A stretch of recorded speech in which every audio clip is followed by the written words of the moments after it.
E o nosso convidado de hoje do Jornal do Ténis é o António Flores Marques. É um dos nomes grandes do ténis português, com dezenas de anos de histórias, de muito trabalho em prol desta modalidade, que ele escolheu um dia. E que dia foi esse? Com que idade é que chegaste ao ténis? Eu morava ali na Velha, próximo do Estado Nacional. Portanto, houve sempre ali o ir até ao Estado Nacional, o ver, e ali por volta, já na altura, 15 anos de idade, portanto já vai há 55 anos atrás, fui até lá, vi lá um amigo, mostrou uma raquete, aquelas brincadeiras, e depois o bichinho ficou na altura. E ias com o teu irmão? O meu irmão é mais tarde, porque ele é mais novo do que eu, 5 anos. Na altura, no Estado Nacional, havia uma escola de ténis, dirigida pelo grande Alfredo Vaz Pinto, que fazia parte da Universidade Portuguesa. Portanto, eu entro para essa escola de iniciação, digamos assim, e depois, a partir daí, houve ali um interregno, ali próximo do 25 de Abril. Depois do 25 de Abril, no dia 1 de Maio, recomeço, porque esta paragem devia-se ao facto de eu estar na universidade, e os horários não eram muito fáceis. Engenharia. Os horários não eram muito fáceis, eram muito complicadinhos. Eu estava de manhã à noite na universidade, ainda por cima a universidade era ao pé do aeroporto, eu morava em Linda a Velha, portanto aquilo não era fácil em termos de transportes. A seguir ao 25 de Abril, há ali uma alteração drástica nos horários das escolas, só da parte da manhã, praticamente. Então aí permitiu-me voltar ao ténis e voltar em grande. Daí continuei a treinar com o Alfredo Vaz Pinto, com o Luís Filipe, com aquela malta toda, Sérgio Cruz, Luís Cruz. Era com essa gente que eu tinha o prazer de poder estar a treinar. E a pouco e pouco comecei, como eu era um gajo muito organizado, engenheiro, muito organizado, comecei a pouco e pouco a tomar conta das provas da própria Federação, do Clube Ténis de Amor. Ainda jogavas e já tomavas conta? Na altura, sim. Na altura era juizado, eras jogador, eras tudo um pouco. Nada ainda era profissionalizado, era tudo amador, muito amador, por sinal. Fui sócio fundador do Clube Ténis de Amor, também com o Alfredo Vaz Pinto, com o Eduardo Carona, com o avô de Miguel Cabral Moncada, com o António Semedo. Formámos o Clube Ténis de Amor, e portanto comecei sem querer, ir para a arbitragem. Continuava como jogador, como é evidente, mas desde muito cedo gostei da arbitragem, gostava de controlar, digamos assim, os torneios, de ajudar nos torneios, e foi assim que, por volta dos anos 80, mais ou menos, comecei a colaborar muito com a Federação Portuguesa de Ténis, na altura presidida pelo Dr. Manuel Cordeiro dos Santos, que tinha como vice-presidente o grande José Filipe Dias, e começo a ser responsável pela organização dos campeonatos nacionais todos. Os calendários não é como hoje, como é evidente, os calendários eram muito menores. Manuais e uma coisa... sim, os quadros eram tudo feito à mão, sim. Havia cá computador. Como é que chegavam aos clubes? Por fax, por telex, por telefone? Ou nos clubes punha-se umas fichas para inscrição, umas folhinhas para as pessoas se inscreverem, depois recolhia-se essas folhas, pronto, tudo muito manual, contacto telefónico, não havia ainda outra possibilidade. Numa altura em que o ténis dá um grande boom, é a altura em que aparece o Sport Goofy, o grande Sport Goofy, que quero dizer, Pedro, que dos muitos milhares de torneios que eu fiz até hoje na minha vida, ainda hoje é o torneio que mais prazer me deu organizar. As pessoas são capazes de dizer, Sport Goofy, aquilo era para miúdos, e efetivamente. Era ótimo, mas era Sub-12, sub-14. Sim. Só que era uma festa do ténis. Era uma semana inteira de festas. Em termos de juizar com um trabalho insano, porque os quadros eram 128, rapazes, raparigas, sub-12, sub-14, pares. Para os mistos, quem pertence à primeira era a Consolação, depois o last up, ou seja, as pessoas estavam em prova, os meninos estavam em prova praticamente de segunda até quinta-feira, garantido. Depois aquele ambiente do centro de estágio, a possibilidade das pessoas ficarem lá, as festas que se faziam, as amizades que fazíamos com as pessoas, a cerimónia de abertura, com paraquedistas, a cerimónia de encerramento, foi para mim realmente o torneio que mais mexeu as medidas até hoje. E dificilmente, e tenho pena que se tenha acabado com uma prova com estas características, que acho que era importante. Só para te dar um exemplo, nessa altura, só por causa do Sport Goofy, arranjou-se 5 mil federados. Para uma federação que tinha meia dúzia de gatos pingados, salvo seja, só por causa do Sport Goofy apareceram 5 mil federados, porque não, o esquema de apuramento era interessante, porque primeiro havia uma fase do local, regional no e clube, depois nacional. no clube, depois na região e depois nacional. E quanto mais inscritos tu tivesses, mais apurados tu tinhas para a fase seguinte. Portanto, isto foi uma bola de neve grande. É claro que isto só foi possível devido ao grande apoio que a Walt Disney deu à Federação Portuguesa de Ténis, através do Dr. Laszlo Lubai. Ele tinha ali uma grande parceria com o Dr. Armando Rocha, entretanto o Dr. Armando Rocha veio para a Federação. Ali uma grande parceria entre os dois.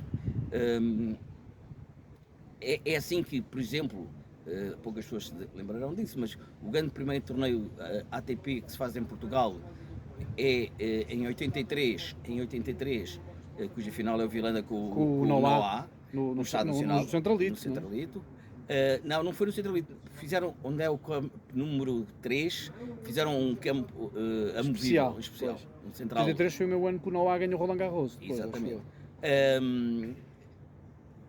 Esse torneio veio para Portugal por razões logísticas na Alemanha, Hamburgo, aquilo era para ser em Hamburgo. O organizador não conseguia organizar a prova. Não era o Tabaqueira, não foi o Tabaqueira, não. Isso depois é um dos patrocinadores. Ok. Portanto, o Dr. Laszlo Lubai era amigo dessa pessoa que organizava o torneio em Hamburgo, falou com o Dr. Armando Rocha e disse: estamos com um problema, qual é a possibilidade de fazer no Estado Nacional a prova? Claro que o Dr. Armando Rocha, com os seus conhecimentos, até porque tinha sido diretor-geral do desporto, ainda antes do 25 de Abril, mas com muitos contactos, e era presidente do Conselho de Administração da Tabaqueira, o que também ajudou bastante, conseguiu que a prova viesse para Portugal, e que foi um grande sucesso. Aliás, foi aí que foi o meu primeiro torneio internacional. Como árbitro? Como árbitro. Pronto, e a partir daí começam cada vez mais torneios, nomeadamente a nível internacional. Aqui, por exemplo, neste momento estamos na Quinta Magnólia, na cidade do Funchal. Houve alguns, não houve? E aqui tive 50 mil? Ou... Sim, 75 mil, 25 mil, ganhos pelo Nuno Marcos, na altura até. E foi aqui em 1988 que recebi a informação de que tinha sido aceito para o curso internacional na altura MIPTC, Men's International Tennis Council, o equivalente hoje em dia à ITF. É aqui que o supervisor da prova me informa: olha, foste aceite no curso. Foi realizado depois em maio de 88. E como é que ficou no meio disto tudo a engenharia? Tantos anos a estudar? Olha, a engenharia nesse momento, assim, quando eu termino o curso, eu acabo o curso em 77, o emprego na área das eletrónicas, portanto eu sou engenheiro em eletrónica e telecomunicações, estava muito mal em Portugal, porque as empresas multinacionais, as grandes, a Facex e por aí fora, estavam todas a sair do país devido ao PREC. Devido ao PREC, as empresas fecharam as portas em Portugal. Eu tinha acabado o curso com uma nota muito razoável, 15,5 valores, que era muito bom. Eu levava os meus currículos às empresas: porreiro, isso aí, você tem boas notas e tal, mas olha, neste momento, amigo, não há hipótese, a gente vai sair daqui e vamos para o Brasil, ou vamos para aqui, em Portugal a gente vai sair. Estávamos no período do revolucionário em curso, não é? Exatamente, grande PREC. Qual foi a opção que eu tive na altura? A opção foi ir para o ensino. Porque há um belo de uns dias que eu e um colega que andávamos à procura de emprego, como é evidente, ele diz-me assim: António, sabes que abriram um concurso para o estágio de professores que nunca lecionaram na vida. Vamos concorrer. Está bem, vamos concorrer. Concorremos. E concorremos, escolhi 2 escolas, só de Lisboa, porque o concurso era a nível nacional, mas pus em primeiro lugar a Marquês de Pombal e em segundo lugar uma escola na zona oriental da cidade, que agora nem me lembro o nome. Fui aceito para a Marquês de Pombal.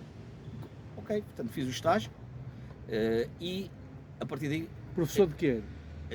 Tinha que ser da área de eletrotecnia. Okay. Hoje em dia chama-se trabalhos oficinados, sim. Na altura eletrotecnia, e começo a lecionar. Portanto, faço o estágio na Marquês de Pombal, continuando a morar em Linda a Velha, sempre morei em Linda a Velha, e depois comecei a lecionar no ano seguinte em Algés, depois fui para Linda a Velha, mesmo ao pé de casa. Quanto tempo é que durou isso, esse tempo de ensino? O estágio foi um ano. Uhum. O estágio era um ano, que é o estágio pedagógico, chamava-se assim estágio pedagógico, que te permitia poderes lecionar qualquer ano de ensino. Aliás, no estágio eu apanhei alunos do 12º ano já. E foi uma experiência... Foi gratificante, gostei de lecionar. Depois em 82 aparece a possibilidade de eu me efetivar na Escola Secundária do Restelo, ao pé do CIV. Ou seja, as distâncias que eu tive que correr por causa do ensino foram muito curtas, felizmente, porque hoje em dia, e já na altura, os professores tinham que se deslocalizar muito longe, centenas de quilómetros, nomeadamente para se conseguirem efetivar. E eu tive a sorte de, portanto, Algés, Linda a Velha, Restelo. Isto foi o meu percurso académico como professor em termos de distâncias, o que facilitava muito a vida, porque paralelamente eu lecionava de manhã e à tarde era o ténis. Jogava, comecei a tirar cursos de treinador, lecionava, dava treinos. Em simultâneo, dava para fazer as duas coisas, dar aulas e... Dava. Sempre, nunca tive medo de trabalhar, era no duro, como é evidente. Aliás, eu tinha, durante muito tempo, nem fins de semana tinha, porque aos fins de semana eu arranjei uns grupos desportivos, nomeadamente da Citroën, da TAP, do Banco de Portugal, que me ocupavam os sábados e os domingos. A dar aulas. Ocupavam-me os sábados e domingos todos. Só domingo à tarde é que não. De tal maneira que, para arranjar campo, isto era no Estado Nacional que eu lecionava, tinha que ir para o Estado Nacional às 5 da manhã para arranjar cortes, porque não podias marcar com antecedência. Tínhamos eu e alguns alunos que se disponibilizavam para arranjar. Que a pessoa só podia marcar uma hora na altura. E então os outros marcavam e faziam a manhã toda. Ficar lá a manhã toda. Depois, quando estou na Escola Secundária do Restelo, eu faço parte do Conselho Pedagógico. Como era o efetivo daquela disciplina, fazia parte do Conselho Pedagógico. E um belo dia disse assim: ouçam lá, porque é que temos ali um espaço enorme, e é verdade, a escola era uma escola nova, tinha sido inaugurada em 82, escola nova, mas não tinha nada na área de educação física.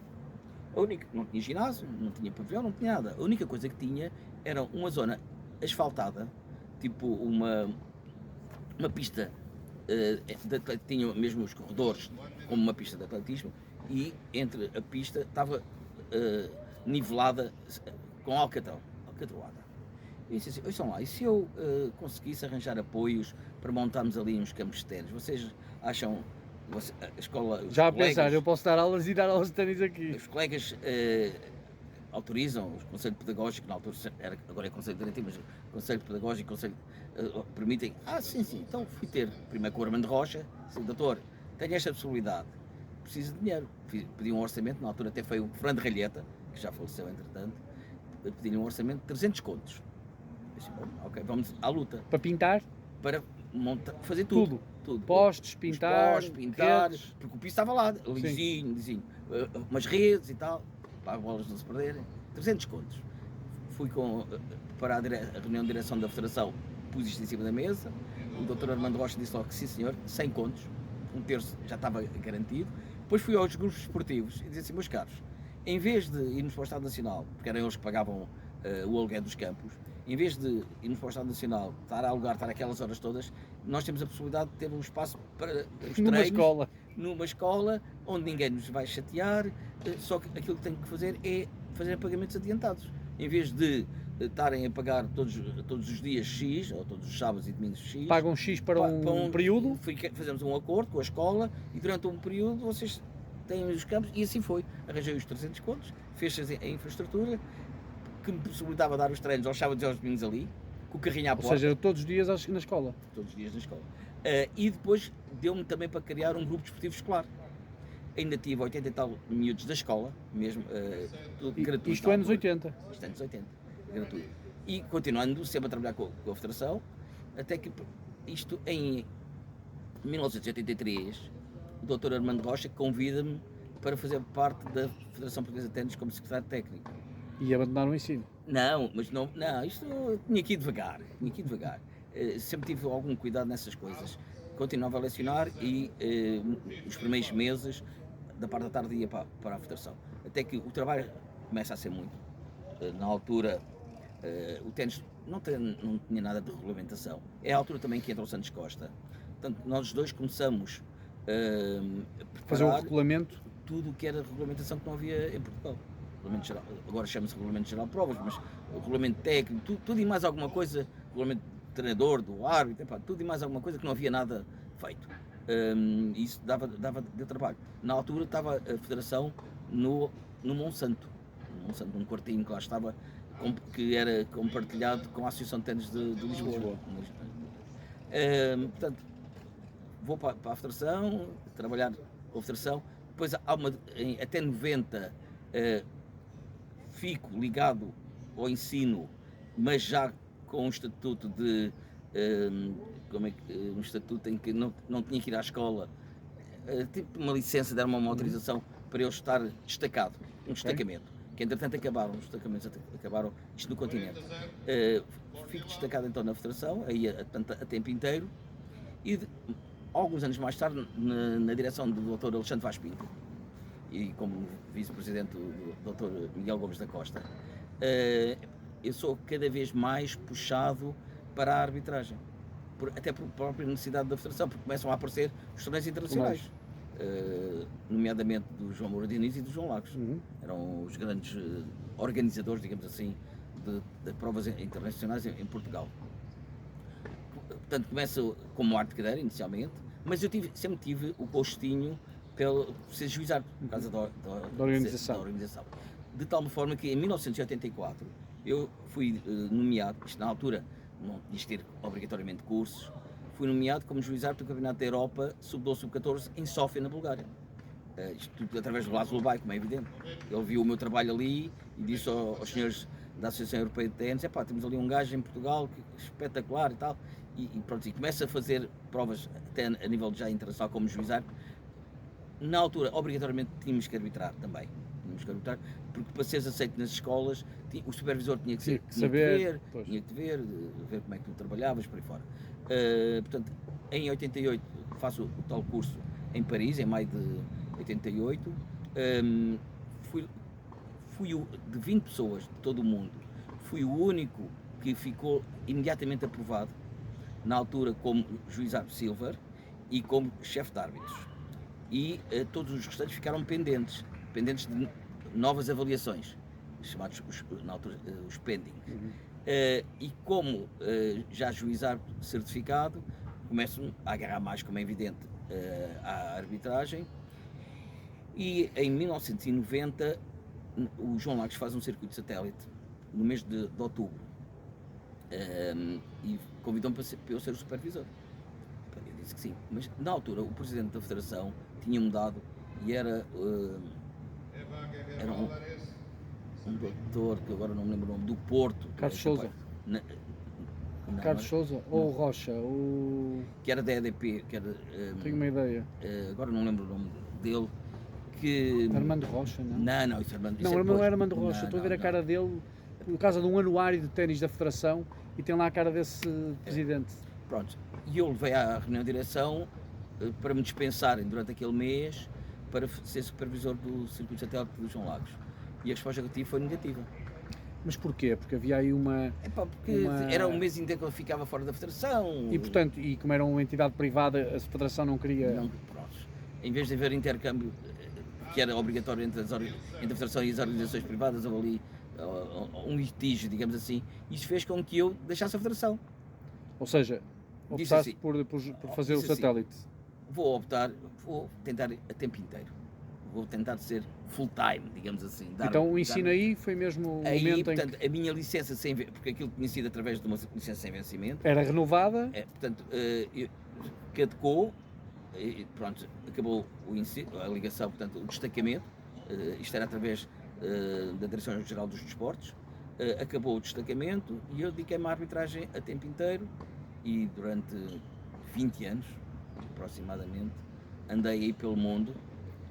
Mas já aí depois há a subida a gold de juiz árbitro. Exatamente, depois subo a gold como juiz árbitro, ainda cheguei como árbitro de cadeira a silver, mas lá está, mas a minha A minha Era juiz tendência árbitro. era ser juiz árbitro. Era ser juiz árbitro, não me arrependo disso.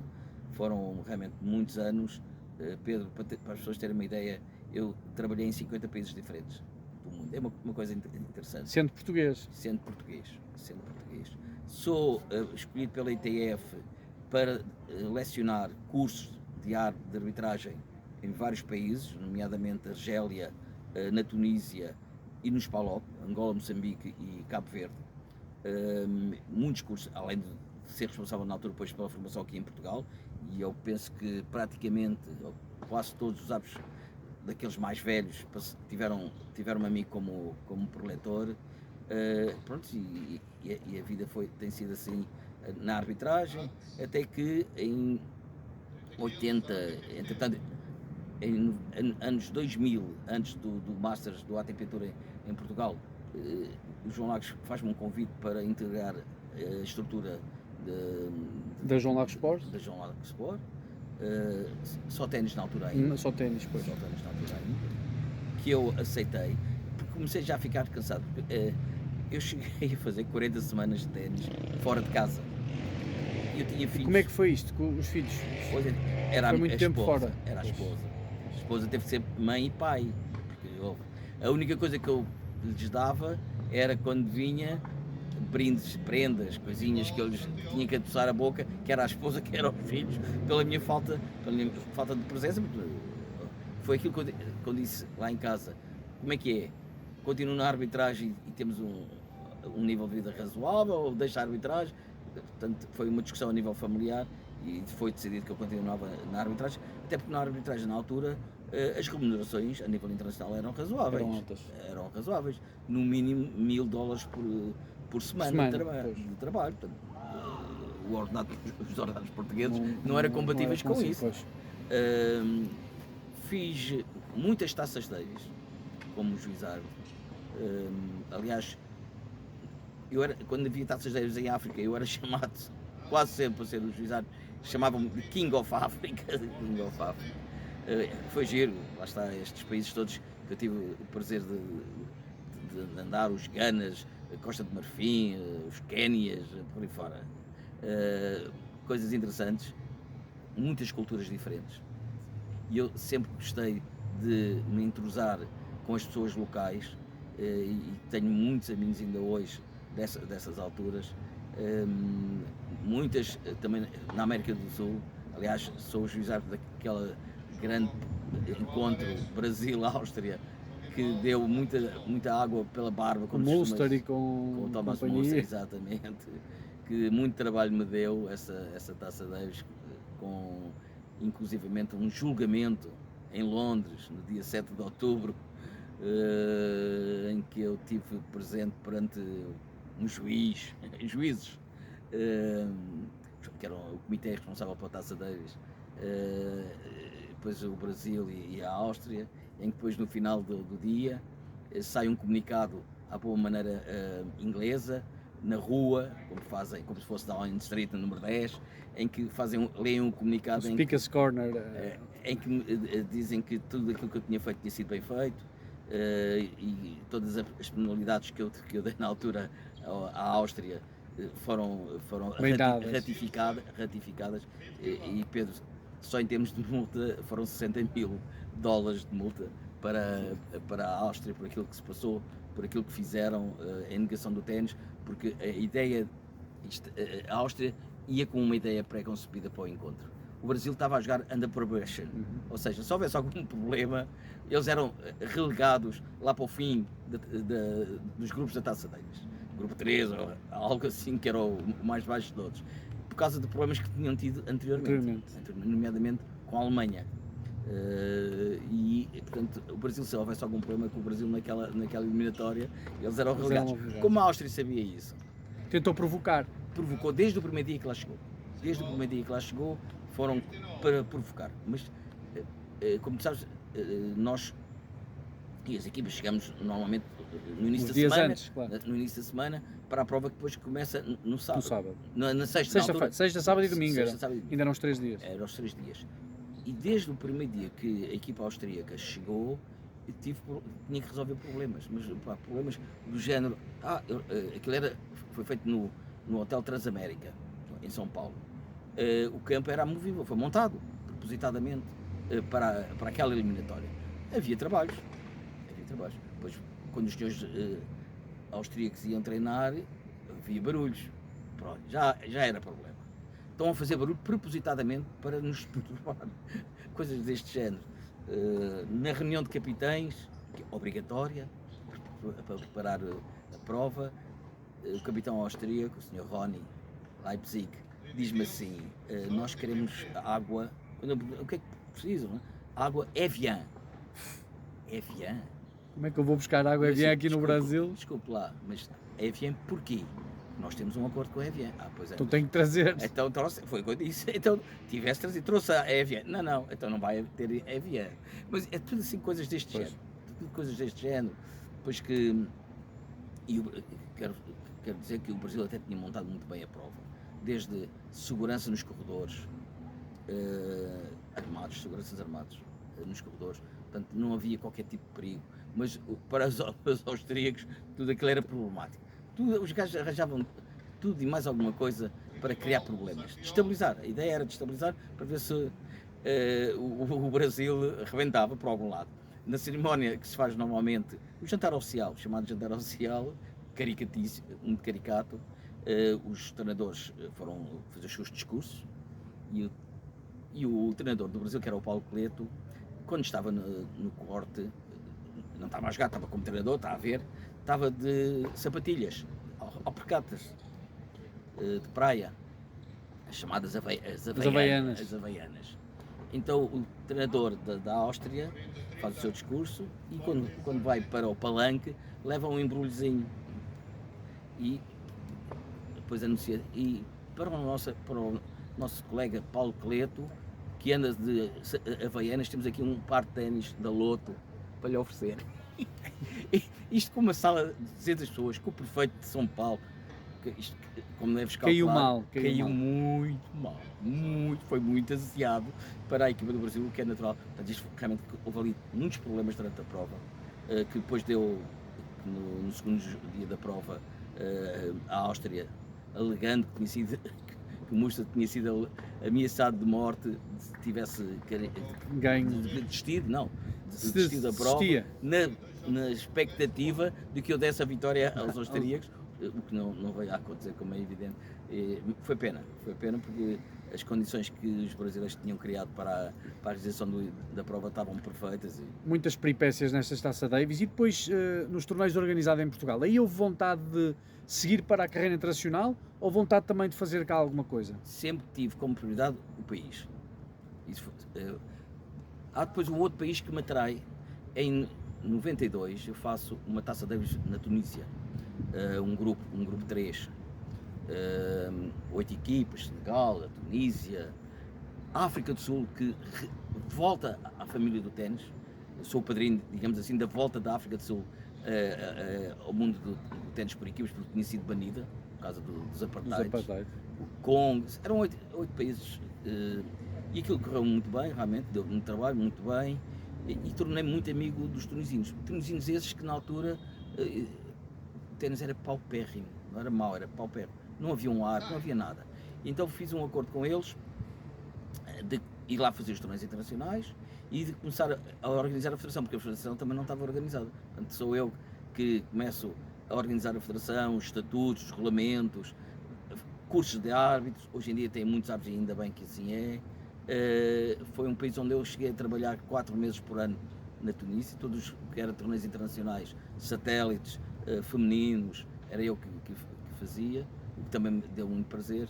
Portanto, mas sempre que possível aqui em Portugal. E na altura Portugal já tinha 3 satélites, o Estoril Open, no qual eu tive o prazer de ser juiz durante 8 anos, alguns challengers, portanto já tinha algum trabalho aqui em Portugal e nunca descurei o país em detrimento dos estrangeiros. Mas quando é que acaba essa vida constante de ida e vinda dos países africanos e também da América do Sul? Na altura que eu vou para o João Lagos.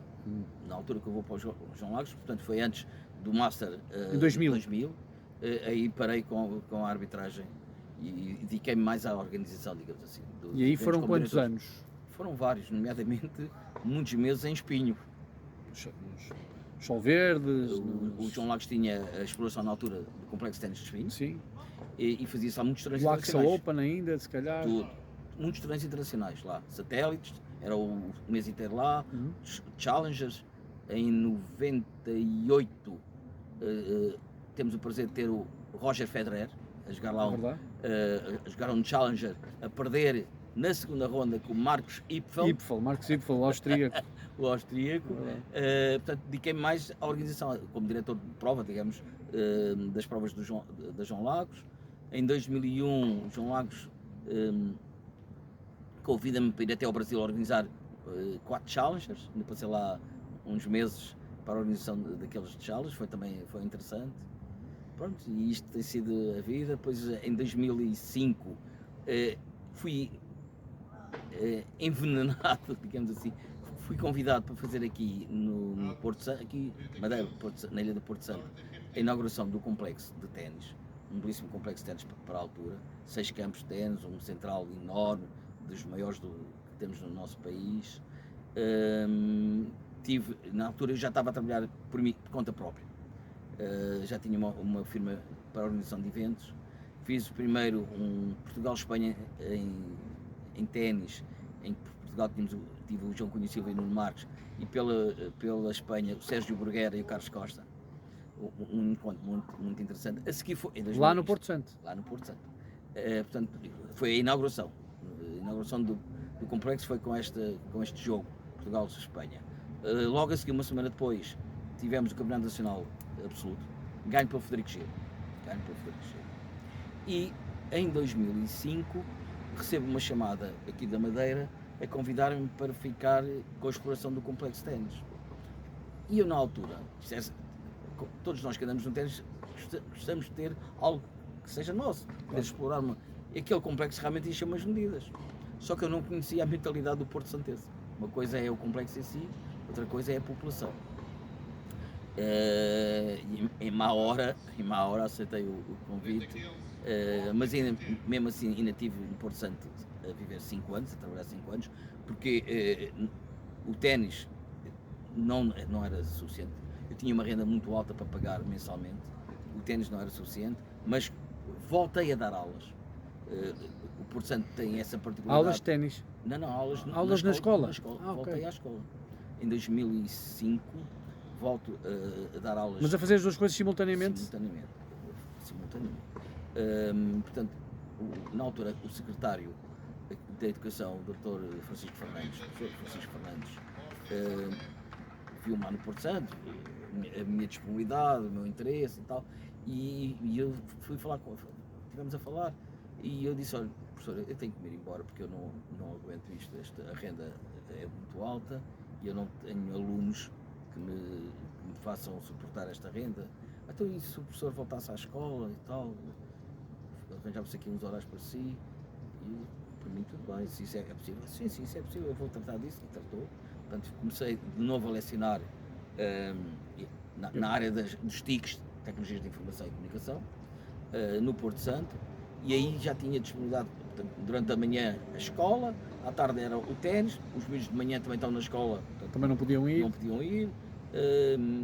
À noite dava cursos para uma escola particular que existe no Porto Santo, que é Cristóvão Colombo, que é aqui do Funchal, e tinha lá um núcleo, para os RVCCs, que era reconhecimento de competências adquiridas ao longo da vida, ou seja, retomei o ensino com muitas horas de trabalho, porque realmente era praticamente o dia todo. Só o facto de ser tudo tão próximo permitia isso. Mas ainda continuavas com o Porto Santo, na mesma? Sempre no Porto Santo. Mas continuavas com o ténis? Com o ténis. Não abandonei o ténis. Há uma altura que eu digo à Sociedade de Desenvolvimento: meus caros, olha, eu não aguento mais financeiramente isto, vou-vos entregar o complexo. Eles aceitaram, porque nunca aceitaram, não havia outra hipótese, mas continuei a colaborar com eles. Portanto, continuei a trabalhar lá no clube, para eles, até 2010. Como o professor Francisco Fernandes organizou esta minha estadia no Porto Santo como professor, foi feito um destacamento da escola Isto porquê? Porque em 2005, em 2004, eu concorro de novo para lecionar no continente, na Marquês de Pombal, onde entrei. Onde entro. Entrei, era em setembro de 2005, era para começar a lecionar. Só que nessa altura eu tenho um problema no joelho e tive que ser operado aqui ao joelho. Tinha o joelho tipo aquele grande jogador do Benfica, Mantorras, que era um queixo suíço, a cartilagem tinha desaparecido, então tive que ser operado ao joelho esquerdo e fez com que eu tivesse que meter uma baixa médica. Um tempo de convalescença grande, não é? Muito grande, mas estando no Porto Santo ao mesmo tempo, portanto, estava a gerir o complexo e depois entreguei aquilo e disse ao professor Francisco Fernandes: ouça, estou nesta situação, pronto, resolve esse problema, mas tanto destacado, ele destacou-me tanto da escola Fonseca, da Marquês de Pombal, mas tanto destacado, eu só podia estar 5 anos. Ao fim de 5 anos, obrigatoriamente tinha que voltar ao continente. O doutor, entretanto, o presidente da Associação da Madeira, o doutor João Santos, de quem sou muito amigo e que já era muito amigo na altura, estávamos a falar: João, olha, tenho que ir embora. Não, são 5 anos, agora não há hipótese, tem mesmo que ser. E ele disse: mas tu não queres ir para a Madeira e ficares lá como diretor técnico da associação? Eu disse: João, eu não me importo, mas como é que é a escola?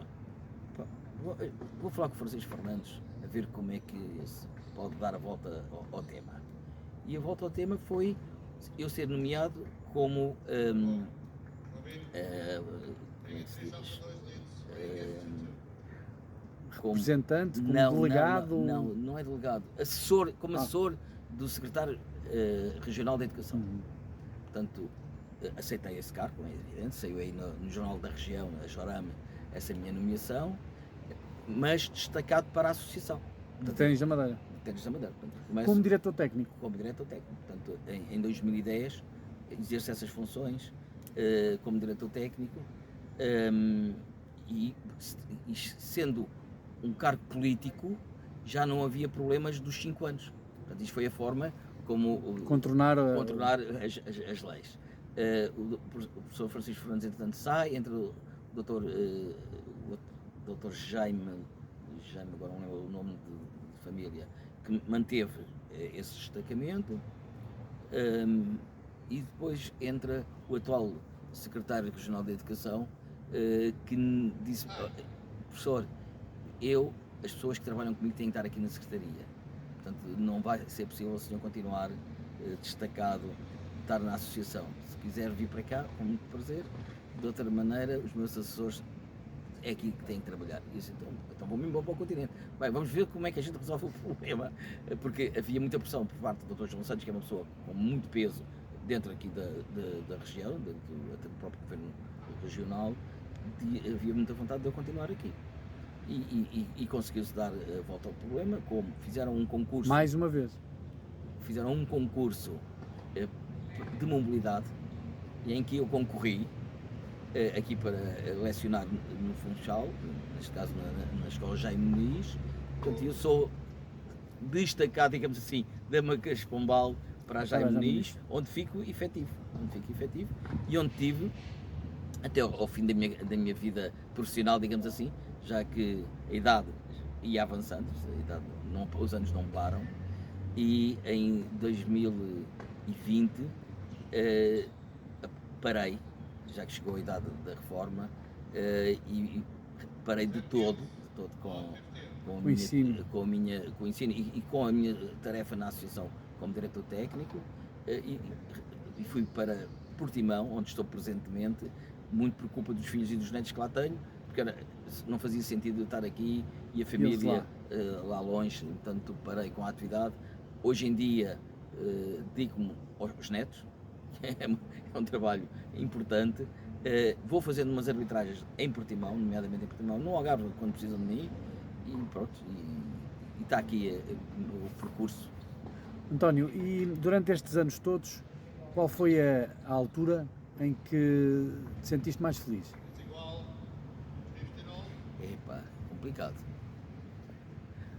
Complicado. Senti-me muito feliz quando fui ao curso de árbitro internacional. foi um marco importante na vida de quem como eu andou, virou-se para o lado da arbitragem, que não era fácil na altura, não era nada fácil. Foi importante ter sido aceito entre tantas candidaturas que havia e depois ter sido aceito e ter conseguido logo o certificado, mais importante ainda. Não é? Esse foi como árbitro, como jogador. Não falamos do Campeonato Nacional de Terceiras Categorias. Exatamente. É em 77, quando eu ganho o Campeonato Nacional de Terceiras Categorias, realizado no Grande Estado Nacional, com um quadro de 128, na altura, só fácil. Não era fácil. 128. Portanto, tive que ganhar 7 jogos. Eu nem era cabeça de série, tive que ganhar 7 jogos. O ténis muito dinamizado nessa altura. Eu já estava, como eu disse anteriormente, já estava a colaborar com a Federação. Foi 77 isso? 77. O ténis muito dinâmico, principalmente por haver esta diferenciação das categorias.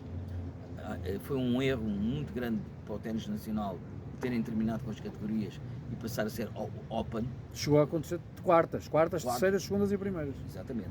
O que era interessante, porque eu sou terceiras, tu és terceiras, a gente joga o nosso nível. O mesmo nível. Independentemente da idade, porque havia pessoas miúdos a jogar e adultos a jogar. Sim. Por exemplo, em 77, quando eu ganho, estava lá o Mário Zé de Gomes, estava o Pedro Cordeiro, o Miguel Cabral Moncar, que eram miúdos na altura, tinham 14, 15 anitos e que jogavam, pronto, o nível era semelhante. Hoje em dia, infelizmente, a coisa é muito mais complicada, ou jogas os pré-semanas, ou agora jogas os torneios cheios, pronto, que aí, mas era importante o ténis balizar, não é? Balizar de novo. Eu não digo que sigam aquilo que faz o pádel, os níveis, chama-lhe categorias, níveis, chama-lhe o que quiser, mas era importante voltar a haver essa diferenciação e as pessoas jogarem entre si dentro do mesmo nível. António, e nestes anos e com a experiência que tens, como é que vês a arbitragem do teu tempo e a arbitragem hoje em dia? Olha, no meu tempo eu acho que a arbitragem estava melhor. Muito honestamente, nós chegámos a ter, eu não quero falar, se a memória não me falha, para aí 12 árbitros internacionais a tempo inteiro, o que era interessante. Hoje em dia não. E na altura nem havia muitas provas cá em Portugal, como tu sabes. Hoje em dia há muitas provas em Portugal. A arbitragem tinha que estar muito melhor em termos de quantidade, não falo na qualidade porque isso é sempre discutível, mas em termos de quantidade.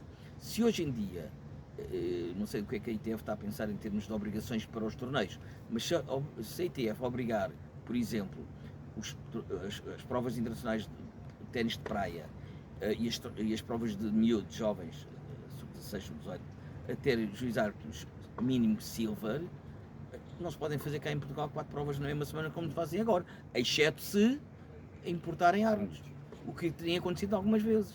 Não pode ser. Quer dizer, com este contingente de provas que há, a Federação deveria pensar um pouco na necessidade de rapidamente árbitros que andam aqui, como estão aqui por exemplo hoje, irem fazer cursos da ITF, e o Vasco Costa hoje em dia até tem uma posição dentro da ITF. Penso que não seria muito difícil eles serem aceitos, mas rapidamente, nomeadamente a nível de juizado / supervisor, porque neste momento temos quem? O Rogério, o Marco Romão e mais nada, porque o Carlos Sanches está com a ATP, o Rogério Santos está com a ATP, full times, o Carlos Ramos está com a ITF, a Mariana Alves está com o WTA, e portanto só nos restam esses dois para as provas todas que existem, o que é muito pouco, muito pouco.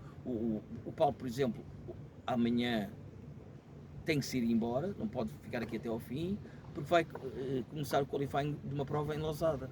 Mas isto não pode ser, isto tinha que haver, diria, 6 no mínimo árbitros silver como os juizados. E depois mesmo, em termos de cadeiras, quem é que temos a trabalhar neste momento bronzes? Temos o Miguel, e bronzes parece que não há mais ninguém, pois é whites, mas tinha que haver mais, tinha que haver muito mais. Estes whites todos, os Dinos, os Carlos Fortunatos, essa gente toda, na minha perspectiva, tinham que ser quase que obrigados a fazer esses cursos. E a Federação, felizmente, hoje em dia tem dinheiro, porque na altura que eu tirei o meu curso, fui eu que paguei tudo. Hoje em dia a Federação tem capacidade financeira para ajudar estes árbitros a progredir na sua carreira, mediante o pagamento das viagens, das estadias, que às vezes não são baratas, e a pessoa, ao ir para o curso, tem que deixar de trabalhar naquela semana, e há aqui pessoas que estão a fazer arbitragem a tempo inteiro, e ainda bem, mas tinham que ter mais nível. E isso passa muito pelo apoio que a Federação possa vir a dar, e o trabalho também aqui do Conselho de Arbitragem, que era importante, que o Conselho pressionasse, no bom sentido, como é evidente, a Federação, para que isso viesse a acontecer. Não só a Federação, mas também os próprios árbitros, convencê-los, mostrar-lhes as necessidades que o ténis nacional tem presentemente, para dar resposta não sei, não tenho de cor o número de torneios, mas temos por ano mais de 20 torneios, 52 torneios masculinos. Sim, masculinos e femininos há muitos, e júniores, fora o beach ténis, fora os júniores. Portanto, há necessidade urgente de ter mais gente certificada para podermos dar resposta às necessidades do país e não ter que estar a importar, como algumas vezes tem acontecido, de pessoas de fora. António, quais foram as grandes referências que tiveste no ténis nacional? A referência número 1 para mim é o Alfredo Vaz Pinto, sem dúvida nenhuma, já que foi ele que me iniciou no ténis, já que foi ele o grande responsável pelo ensino do ténis em Portugal. Portanto, para mim é a grande referência.